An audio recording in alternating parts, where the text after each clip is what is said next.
Hi കൂട്ടുകാരെ, നമുക്കിന്ന് ബീട്രൂട്ടും വൻപയറും കൂടെ എടുത്ത് തോരൻ വെച്ചാലോ. നല്ല തോരനാണ്. അപ്പം ഞാൻ സ്റ്റവ് കത്തിച്ച് തവ വെച്ചിട്ടുണ്ട് കേട്ടോ. വെളിച്ചെണ്ണ ഒഴിക്കുവാണ്.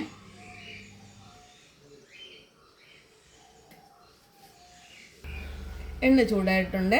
ഞാൻ കടുകിടുവാണ്.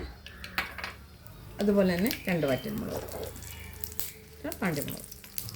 പിന്നെ ഇത് സവാളയുള്ളിയുണ്ട്, ഒരു വെളുത്തുള്ളിയുണ്ട്, പച്ചമുളകുണ്ട്, കറിവേപ്പില.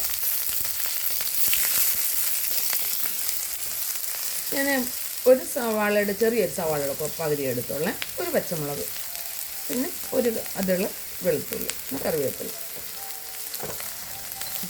ലേശം മഞ്ഞൾപ്പൊടി, ഇച്ചിരി ഉപ്പ്,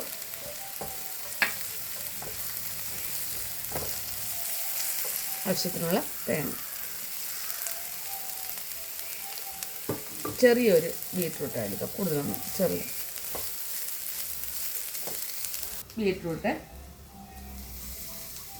ഞാൻ മിക്സിയുടെ ജാറിൽ ഇട്ട് പൊടിച്ചത്. അപ്പോൾ നല്ല പൊടിയായിട്ട് കിട്ടും.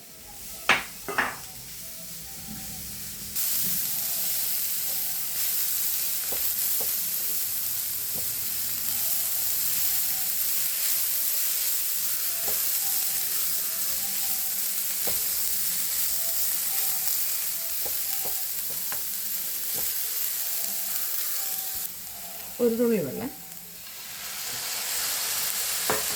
എല്ലാവരും തോരൻ വെക്കുന്നതാണ്. അടച്ചു ചെറിയൊരു ആവി കറിയാൽ മതി.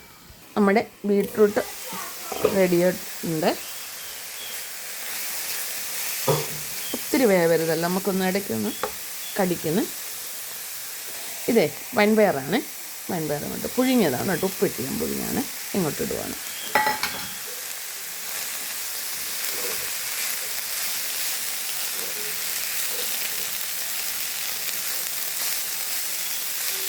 വലിയ വൻപയറാണ്, ചെറുതാണ്. വലിയ വൻപയർ പ്രാവശ്യം വലിയ. ചിലപ്പോൾ നമുക്ക് കിട്ടുന്ന കൊച്ചു പയറായിരിക്കും. ഇത് നല്ല തീയൽ വെക്കാം, മസാല തീയൽ വെക്കാം.